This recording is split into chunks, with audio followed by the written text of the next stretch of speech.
What's up guys, Fahad here and welcome back to another vlog. I'm here with Hadi once again at his new place here at Auto Exchange Moto shared with Moto lah. And today we have a new bike review for you guys. Apparently I'm the first guy to be riding this bike. I'll be breaking into her, but of course we're still gonna do our usual review even though it's a new bike. The exhaust cover got plastic sah. How to ni?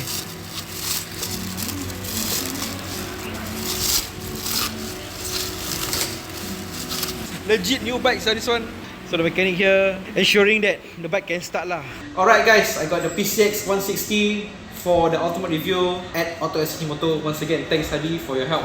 No worries. And once again guys, our promo code is still on. 50% off your rental when you mention I love Tamu Overlanders. And there's all sorts of bikes that you can rent. So do check out their social media pages. Once again Hadi, thanks No worries. Check out our new place guys. Yes, at Kaki Bukit. The address is right below where 18 Moto is lah. We'll see you guys in a bit.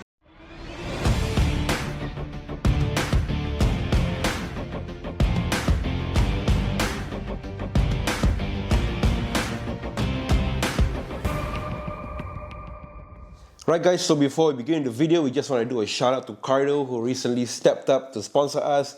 And I have been using the Cardo Pack Talk Neo for a couple of weeks now. And it's really awesome in the concept. I'm going to show you right here. Really helps me with communicating with the riders, like especially Zah. When I'm riding with him, we discuss topics, plans while we're riding. And also I listen to my tunes with it. And you can get the Cardo Pack Talk Neo, its accessories and other Cardo related products at Shopee International. So once again, huge thanks to Cardo for sponsoring us. And now back to the review. Alright guys, so we're back in Medini for an ultimate review.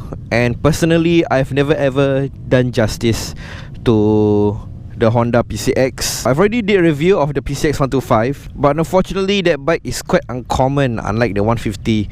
So hence, when I finally got the chance to review the brand new PCX 160, I quickly got on board. This bike has made a lot of waves during its initial launch. In the battle of the big four, namely the NMAX, Aerox and VX, ADV and PCX, the PCX has always played the underdog role in this battle. So the goal for the newly launched PCX 160 at that time was to of course outperform the NMAX. And it's also interesting to note that the PCX 160 came out earlier than the ADV 160. And of course the riders and media have expected that the ADV 160 will definitely use the chassis and the engine of the PCX 160, which they exactly did that. And this really hyped up the PCX 160, brought in sales. But if you ask me, other than the addition of the HSTC, which is the traction control basically, there's basically nothing much about it lah. The quiet day in Medini today, good for an ultimate review.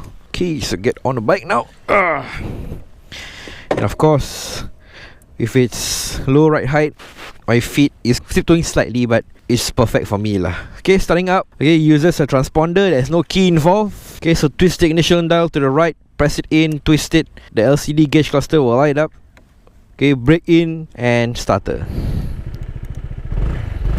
Well, sounds exactly like the ADV 150 and 160. And twist and go. I was testing this bike out for the past few days, and it's definitely an awesome city bike lah. Like when you're negotiating slow bends, street corner, U-turn, start-stop situation, start-stop traffic, slow traffic, lane splitting, the PCX is gonna definitely be the best bike. And that goes the same with any other scooter, right? But comparing this to like maybe the ADV 160, which has sort of a higher price point than the PCX, this is definitely a great value. And I've also tested out the SYM Jet 14, and of course the PCX performs slightly better, but I feel that the engine is much more smoother on the SYM rather than the PCX. For this bike, you can really feel the vibrations on your ass. And of course, it has the signature start-stop system that the big four scooters have. Definitely it's gonna save some fuel, but I feel that the feature itself is quite gimmicky. So when you're negotiating a corner like this, it's very easy. The stability is really awesome. And I have to say about the turning radius for the PCX, it's probably the best on any other automatic scooter that I've ridden. Like when you want to reverse out of the car park or whatsoever, oh, it's a dead end. Like this, like when you want to reverse out of the car park, it's very easy. Turning radius is very wide, so you can reverse out tight spaces pretty easily lah. The suspension doesn't do too well, doesn't absorb much of the road imperfections and the impact. A lot of PCX riders, a lot of ADV 150 riders, they'll usually change out the suspension to something better, something that is more comfortable. You can feel every road bump, every road imperfection, every road marking, even the manhole covers. And for pothole, don't say lah. That one oh, you can feel it going through your buttocks, your back, your spine. Oh my god, I had a bad experience when I was going through a pothole with the PCX. It's as if there's no suspension on this damn thing. The chassis is the one that's absorbing the impact. So in that department, it's definitely better for you to change it out lah.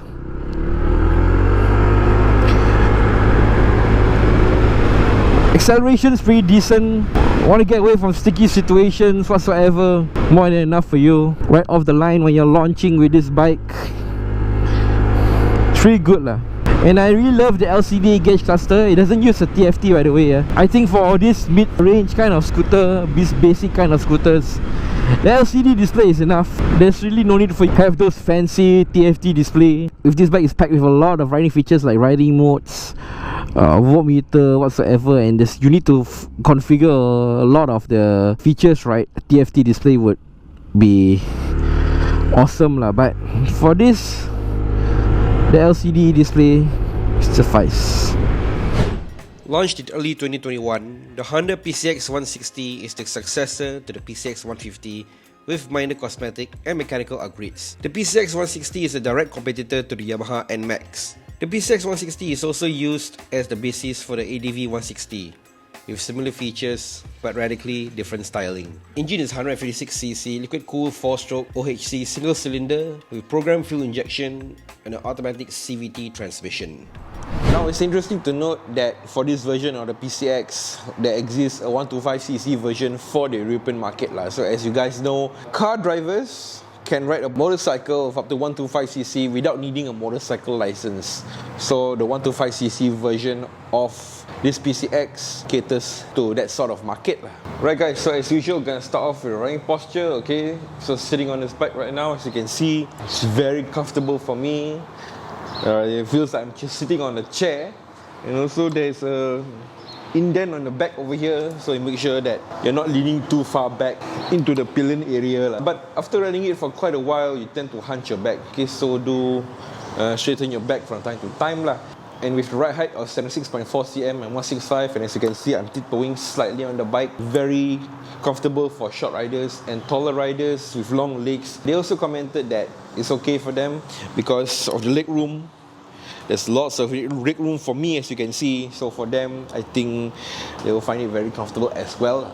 Okay, so let's come to the design. So the PCX 160 mostly retained the look of the previous generation with the Euro scooter inspired design that is supposed to be plain and simple looking and blending with the traffic. But these days, scooters are getting sharper and edgy, and this sort of design really makes the PCX stand out.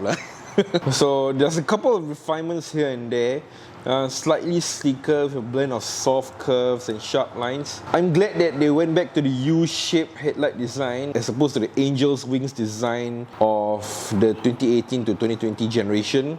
Overall, it's a sleek looking bike that's pleasing to the eye, not too futuristic and not too outdated also lah. Alright, so up next we come to the handlebar controls, and before that I'm going to talk about the handlebar, which is a naked setup. Unlike the NMAX, there's a plastic cladding over here, so it really makes it easy for you to mount accessories and this chrome really makes the handlebar pop lah. I prefer a chrome handlebar as opposed to a black color one. So for the handlebar controls, to the left over here we got the high beam, low beam, horn, signal indicators. There's no flashing tab. And then to the right over here we got the engine idle start stop button, so you can turn off the engine idling stop at a push of the button. And interesting to note that for the US market, this feature does not exist given safety concerns. And also hazard light and starter. So for the gauge cluster, this current generation of PCX uses a full LCD display. It looks really futuristic, in my personal opinion, and I especially like what they did with the signal indicators and hazard lights for the gauge cluster lah. I mean, if you really forget to turn off your signal hazards, I don't know what to say. To toggle the odometer, you press the select button over here. You can see the tripper and the traction control toggle. So using the set button, you can turn it on and off. And we're back to the odometer lah. I noticed that budget bikes nowadays, there's only a single tripper as opposed to trip A and trip B in previous bikes. I don't know why they do that. So as with a scooter, you can expect just enough riding tech that makes a scooter convenient to ride on lah. Okay, so just to mention a few here. Okay, we got a keyless transponder, full LED lighting all around, single channel ABS at the front only, full LCD gauge cluster once again, the idling stop system, hazard lights, and the storage cubby in front here is the USB-C port. Nowadays, they've really transitioned to a USB-C kind of thing. But most of us still using a USB-A to Type-C, so you need to get a Type-C to Type-C cable then. And speaking of storage cubby over here is very deep, at the same time it's small, so you couldn't really fit much things in there. I had my phone here while I was riding and the cover is open, and I noticed that my phone did not fall out at all when I'm riding through bumpy surfaces. So that's a good thing. And of course, your silver scooter, it's got under-seat storage, so 30 liters. Same as the ADV 160, a slight increase from the previous generation, more cargo, but I wish they did a bracket whereby you can mount some cargo here, or you can put a top box easily. I don't know for you to mount any brackets or whatsoever, but I really like how they blend the pillion grips with the design of the bike lah. So really seamless design, which looks pretty nice in my personal opinion. Also for the PCX 160 being manufactured in Vietnam and especially targeted for the Southeast Asian market, there's a lot of accessories to go around for the PCX. You can get anything and everything you want to modify for the bike lah. For exhaust wise, I'm not so sure. You need to check with the local dealer if there's any availability for legal ones lah. So horn check for the PCX 160.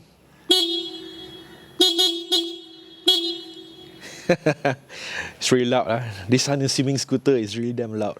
Up next, we come to the colors. So for the PCX 160, it comes in 4 classy colors. So the one we're reviewing right now is called the Matte Cosmo Silver Metallic. We've got the Matte Dim Grey Metallic, Matte Galaxy Black Metallic, and Foggy Blue Metallic. They kind of want to follow the NMAX on this. I wish they had, like, you know, more variety, more brighter colors. So the official dealer is not consulted with the making of this review, but according to their Carousel listing, the machine price is listed at $7,220. Comes with 2-year unlimited mileage warranty. But it's also interesting to note that the PCX 160 is not sold in Malaysia because they've already got the Honda Vario 160 as their budget-friendly scooter.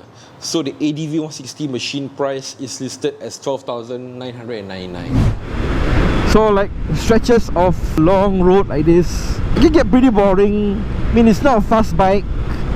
In the top end, I dare to go is like maybe 110, 115 with this bike. And it's meant to be that daily commuter as opposed to a tourer lah. But I mean, our dear friend Ajib did went to Cameron with us on his PCX. I reckon that if you want to travel up north, you just need to bear with the pain. You know, you're sitting on the chair like this, your butt does tend to get sore after riding it for a while. Fuel consumption is also pretty good. At I think 40 plus kilometers a liter. It's like, wow, quite shocked, you know. Looking at the spec sheet lah. And I did rode this bike around yesterday. Only half a tank was gone. So delivery riders would really appreciate such a bike lah. And I wish that the windshield is a bit taller, because I can really feel the wind on me. But I reckon that if you're riding in slow speeds, it's okay lah. There's really no need for you to have a high windshield unless you're going with this bike quite fast. Oh my god, the bumps. You can really feel all the potholes and the road imperfections in Madini right now with this bike. Oh. If you want to map out the bumps of the road, the PCX will be an awesome bike. And no wonder a lot of scooter riders, they usually change out their suspension to an aftermarket one. You know, brakes are pretty strong. You know, underestimated how strong the brakes are till I jam brake a couple of times when I rode this bike initially. Maybe because it's still new. Comparing this to the ADV 160, the PCX suspension is a bit shorter.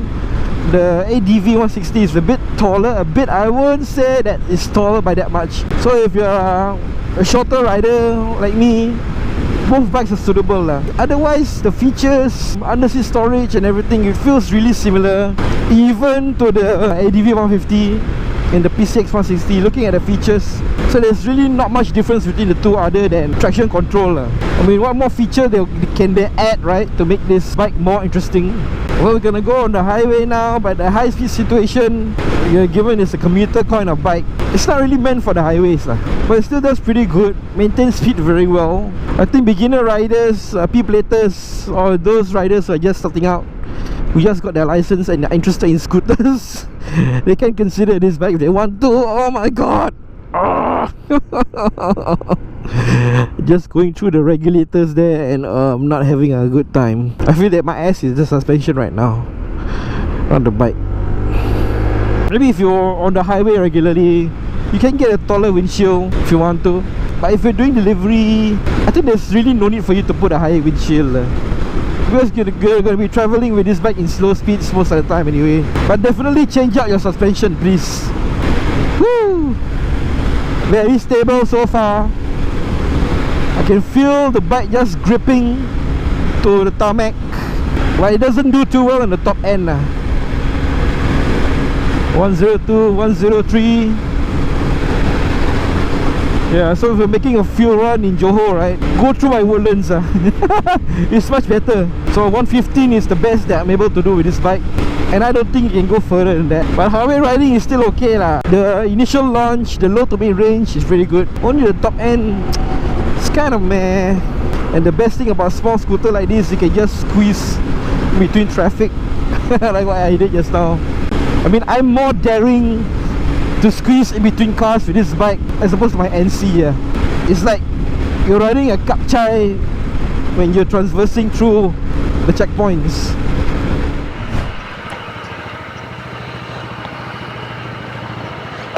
Right guys, so I've had like 1 week with the PCX 160, and of course compared to its other three rivals, the PCX is probably the most overlooked because of its unassuming design. But as the prices of motorcycles are going up, riders are looking for budget-friendly options, and comparing this to the ADV 160, which is like maybe a couple of $100 less, they can go for a PCX instead. And these days, especially with the crazy high prices of motorcycles in Singapore, that few $100, it's a great deal actually. So comparing to the other four rival scooters, I don't need to repeat myself on what make and model is it. The PCX definitely has that charm to it. Its unassuming look makes it blend with the traffic pretty well, and you don't stand out. I reckon that if you don't modify this bike too much, LTA or traffic police ain't gonna stop you. Or unless you're riding recklessly, of course. Nothing really much to say except for the shortcomings I feel, other than traction control and the slightly updated look, it doesn't stand out with the other three rivals. There's nothing new or interesting about it. They could have added in an inverted fork, but given that it shares the same platform as the ADV 150, that's not going to happen, of course. Maybe next year when they release the ADV 170. Other than the integrated grips for the pillion rider over here, they could have added in some more extension to accommodate a box or maybe some luggage lah. But I really like the blended look of it lah, rather than putting two grab poles on the rear tail tidy, right? Class 2B newbies, delivery riders who appreciate on how convenient and easy the PCX is, and experienced riders who are looking for a downgrade, they wish they have downgraded to the PCX sooner. So once again, huge thanks to Auto Exchange Moto for loaning me this bike for the review. You can rent this bike and a whole range of models from them. Do get in touch with my friend Hadi. His WhatsApp link is in the description below. And don't forget to code I Love Tabuk Overlanders for 15% off your rental. That's it for my review of this unassuming PCX. and we'll see you guys in the next one.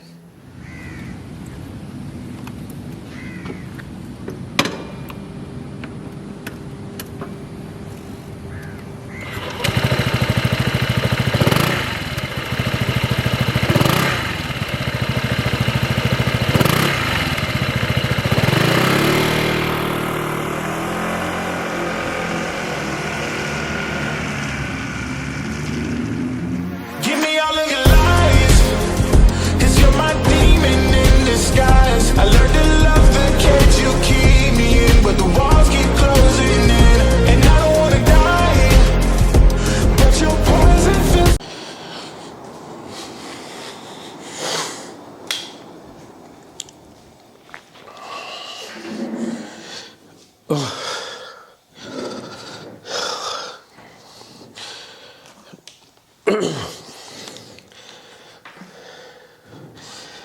Right guys, so before we begin the video, we just want to do a shout out to Cardo, who recently stepped up to sponsor us, and I have been using the Cardo Packtalk Neo for a couple of weeks now, and it's really awesome in the concept. I'm going to show you right here. Really helps me with communicating with the riders, like especially Za. When I'm riding with him, we discuss topics, we discuss plans while we're riding.